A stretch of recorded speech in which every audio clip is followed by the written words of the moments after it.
What's up, everyone? Doing an episode here in my car. I have strength training today, and I'm waiting to go in a little bit. But I wanted to talk. So I had a great conversation with the dad today. They're actually all the way from Hong Kong. So he met with me, and the time difference was pretty big. It was like 11 o'clock at night his time and 8 o'clock my time. So thanks to this dad for being with me. I appreciate it. He was one of the questions he had on the player evaluation form he had for summer camp was about figuring out how to take away things that they don't need to focus on in terms of what's the right way to go about basketball development. Do you need to play on a bunch of teams? How many trainers do you need? What should the order be? And I thought this was a great question because I've never had this before, but I think I've touched on it in certain ways, but not specifically. So I wanted to kind of go through some of the feedback I gave him because I think it can be helpful to some of you as well. So his kid has been playing basketball for a couple of years, and with that, he has been going to some basketball training sessions, has a one-on-one trainer he sees it several times a week, has played on a couple of basketball teams. And I had a couple questions already, but I wanted to let him finish first. When he got to the end, I asked him, I was like, so do you find that there's a benefit playing on multiple teams? And what it really was more so, I guess for them, it was they wanted to play on a few different teams. They were new to the whole club team basketball community, and they wanted to see what it was like to play on teams and also figure out which teams they felt like fit what they were looking for. And I thought that was a cool aspect, especially early on. They wanted to find the right type of coaches, the right type of coaching style. They wanted to see if they were teaching things they felt like were valuable, were actually helping their kids.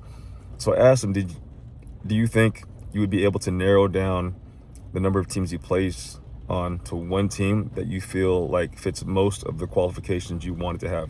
They said, yeah. I said, cool. And so what I recommended was I recommended looking at how you develop a training program for the entire week that includes your basketball team practices, the work you do with your one-on-one trainer, and then also including any athletic performance work. That can include strength training, speed development, recovery days, and then applying that to what you guys are doing around your team basketball practices. Because to me, ultimately, the team that's the big circle. Everything else filters into that circle. The things you do with your one-on-one trainer should filter in and support what you do with the team. The stuff you do for strength training should filter in how you play and develop for your team. And so what I said was, look at how you play the game of basketball on the team that he's on. What is it that he's doing on that team that he needs to understand? What type of offense do they run? What type of defense do they run? What are his roles and responsibilities? What position is he in? Where does he typically score for? Within the offense he's running, where does he typically struggle? What type of defense does he tend to struggle against? What type of passes does he tend to make? Are they running some type of pick and roll situations? Are there a lot of weak side actions that they apply? And take all this information and then give that to your one-on-one trainer so that when he's working with your kid, you can now really dive into things that your kid's actually going to be using.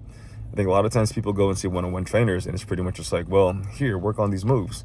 And then they go and play for their teams and none of those moves are things that they actually utilize.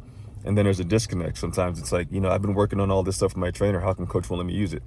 Or they're trying to figure out how to utilize these things within the flow of the offense and realize they can't because their offense is more about spacing, passing, cutting versus how they work on their individual moves. And so I was like, yeah, figure out what days you have your team practices. And then within that, decide what days you want to have your one-on-one sessions. And then what days you want to have like your strength and performance sessions around that. And what I told him was practice days might be a little more intense. So maybe what you can do is you can have your practice days on their own. And then on the days you don't have practice, you can have your one-on-one training and your strength training. So at that point, when you're doing your one-on-one training, you're probably still being quick, you're athletic, you're moving around, you're fast. After that, you can do your strength training. Strength training, you're usually moving a little bit slower. You're not moving as fast or explosive. They're more controlled, defined movements. And so it's just about you and picking up a weight. And then in that case, you can have a day or two during the week where you're not doing anything. You're not playing basketball, you're not strength training. You might use it as a recovery day, do some active recovery in terms of like stretching, mobility work. If you guys have equipment such as like, those like a Hypervolt or those massage guns, things like that, that'd be great to kind of get into those situations to where you can have a day where it's just focused on your recovery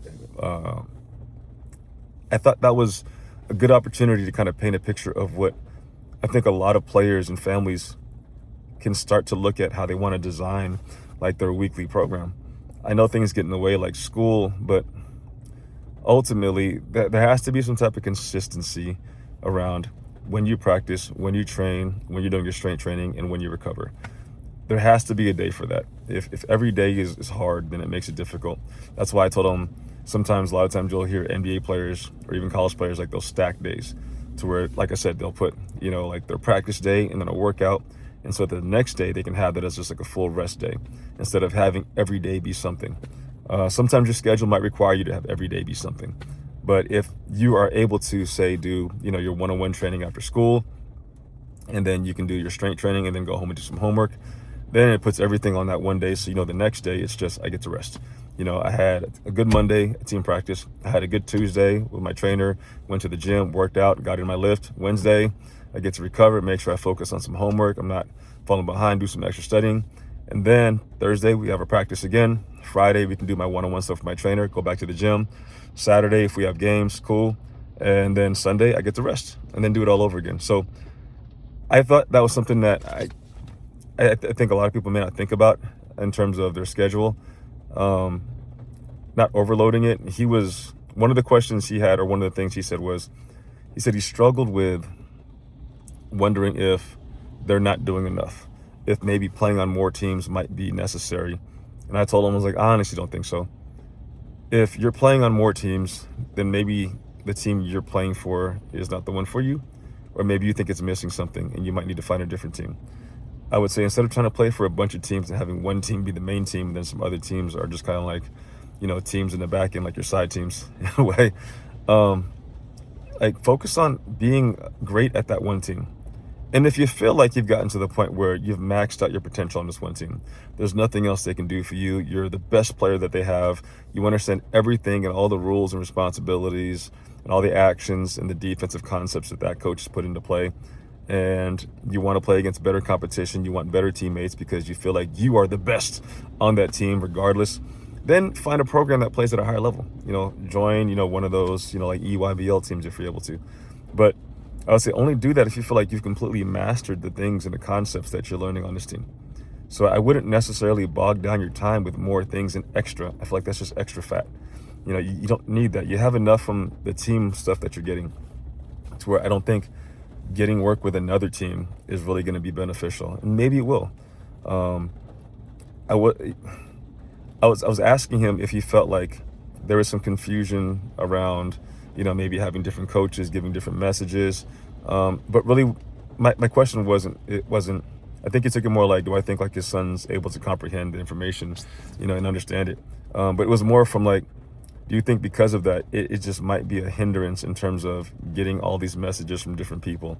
Not that he can't understand it, but is it something where when it comes down to game day, he's able to process these things quicker because, there's a strict set of rules and understanding of gameplay that he's learned from one coach versus having 3 different coaches or 4 different coaches.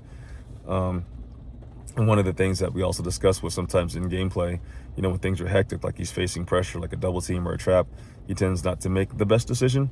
But he says he would be able to understand if I were to ask his son, if you're facing a trap at half court on this area of the floor, do you know your options to get out of that in terms of where to pass, where your teammates should be, what you should do before that, but once you get into it, what happens then? And he said, yeah, he thinks he could. So that's cool. If he has that knowledge, great. So it sounds like it's more a matter of understanding how to navigate, keeping your focus in pressure situations.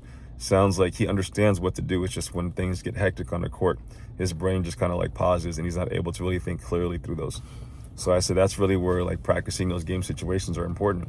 That's something maybe you're working with your trainer and he's going through and allowing you to practice those specific situations and then throwing a bunch of stimulus at you that forces you to kind of like play through all the noise. So you can still understand what are the right concepts. Another thing on a side note he talked about was, sometimes when his kid's out there, he's not, he could be a little quicker when it comes down to making decisions to score. And so I told him, I like to give players a checklist. I was like, what's the first thing your kid usually does? What's the first thing your kid would think to do if he caught the ball? He's like, shoot it. It's like, perfect. I tell him, and I always tell this story. I heard Jay Wright, who used to coach at Villanova, say this before, and I've heard other coaches say this, but I always refer to him, is you're never more open than when you first catch the basketball. If you're open, shoot it. Take the shot. Take the jump shot. If there's a uncontested lane to the rim, drive it. If you're looking at the rim for your shot and also your drive, you can see anybody that's cutting on the backside, any weak side cuts, anybody that's in the lane that's open, maybe a post player that has an advantage, make that entry pass or make that pass to the cutter. If not, continue your offense, whatever you guys are doing. It's either I can pass the ball to somebody, or we can go through some actions like I can go through like a ball screen or a DHO or whatever your team does. But understanding what the next step is going to be important, so that if you don't see the shot, you don't see the drive, you don't see the pass, you know what to flow into instead of just trying to make stuff up.